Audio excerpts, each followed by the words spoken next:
மணப்பெண்ணின் பிரத்யேகமான திருமணம். விவாஹா தி சென்னை சில்க்ஸ். ஆச்சி பாதாம் ட்ரிங்க். ஆச்சி பாதாம் ட்ரிங்க் ஒன்னு வாங்கினா ஒன்னு ஃப்ரீ.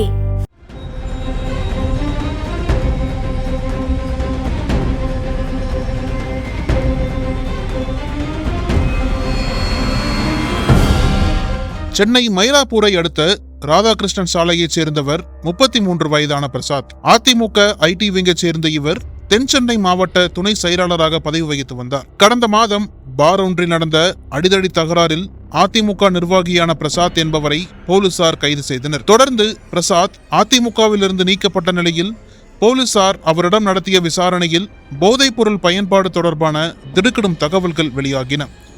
பிரசாத்துக்கு போதைப் பொருள் சப்ளை செய்ததாக பிரதீப் என்பவரை கடந்த சில நாட்களுக்கு முன்பு போலீசார் கைது செய்தனர். அவரிடம் நடத்திய விசாரணையில் தான் நடிகர் ஸ்ரீகாந்துக்கு போதைப் பொருட்களை வழங்கி வந்ததாக வாக்குமூலம் அளித்தார். அதன் அடிப்படையில் நடிகர் ஸ்ரீகாந்த் அதிரடியாக கைது செய்யப்பட்டு புழல் சிறையில் அடைக்கப்பட்டார். இதன் நீட்சியாக ஸ்ரீகாந்த் மட்டுமல்லாமல் திரைத்துறையில் 10க்கும் மேற்பட்ட முன்னணி நடிகர்களும் நடிகைகளும் போதைப் பொருளை பயன்படுத்தி வருவதாக அதிர்ச்சி தகவல் வெளியானது. தடை செய்யப்பட்ட போதைப் பொருள் பயன்படுத்திய விவகாரத்தில் கழுகு படத்தின் நடிகரும் இயக்குனர் விஷ்ணுவர்தனின் சகோதரருமான கிருஷ்ணா மீது குற்றச்சாட்டு எழுந்தது. இதையடுத்து அவரை விசாரணைக்கு ஆஜராகும்படி நுங்கம்பாக்கம் போலீசார் சம்மன் அனுப்பினர்.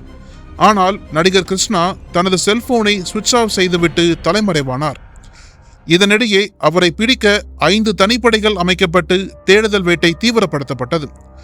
இந்நிலையில் கடந்த 25ஆம் தேதி மாலை கிருஷ்ணா தனது வழக்கறிஞர்களுடன் நுங்கம்பாக்கம் காவல் நிலையத்தில் ஆஜரானார். அவரிடம் போலீசார் நடத்திய விசாரணையில் தான் எந்த வகையான போதைப் பொருட்களையும் பயன்படுத்தியது இல்லை என கூறியிருந்தார். முன்னதாக கிருஷ்ணா அளித்த வாக்குமூலத்தில் கடந்த ஆண்டு அவருக்கு ஆஞ்சியோ செய்ததற்கான சான்றிதழ் இருந்தது.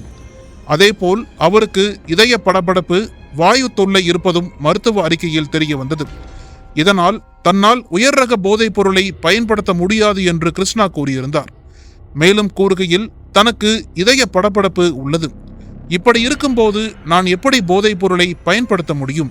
போதைப் பொருள் கும்பலுக்கும் எனக்கும் தொடர்பில்லை என தெரிவித்துள்ளார். இருப்பினும் இவ்வழக்கில் கைது செய்யப்பட்டுள்ள ஸ்ரீகாந்த் உள்ளிட்ட நபர்களுடனான அவரது தொலைபேசி உரையாடல்கள் மற்றும் தொடர்புகள் குறித்து போலீசார் விசாரித்து வந்தனர். இந்த ஆதாரங்கள் கிருஷ்ணாவுக்கு எதிராக இருந்ததாக கூறப்படுகிறது. கிருஷ்ணாவின் செல்போனில் அளிக்கப்பட்ட வாட்ஸ்அப் தகவல்களை திரும்ப எடுத்து ஆய்வு செய்த போது அவர் தனது நண்பர்கள் சிலரிடம் கோட் வேர்டில் பேசியுள்ளதாக போலீசார் தரப்பில் தெரிவிக்கப்பட்டுள்ளது.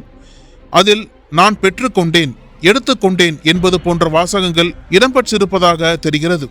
அதன்படி நடிகர் கிருஷ்ணா போதைப் பொருள் விற்பனையாளர் கெவின் என்பவருடன் நடத்திய வாட்ஸ்அப் உரையாடல் மூலம் சிக்கியிருக்கிறார். இதனை மையமாக வைத்தே கிருஷ்ணாவை போலீசார் கைது செய்து அடுத்த கட்ட நடவடிக்கைகளை மேற்கொண்டனர். சென்னையை சேர்ந்த கெவின் நடிகர் கிருஷ்ணாவுக்கு போதைப் பொருள் சப்ளை செய்ததாகவும் அதன் அடிப்படையில் தற்போது கெவின் கைது செய்யப்பட்டுள்ளார். அனல் பறக்கும் செய்திகளை அப்டேட் செய்து கொள்ள நக்கீரன் களத்தை இப்பவே சப்ஸ்கிரைப் பண்ணுங்க.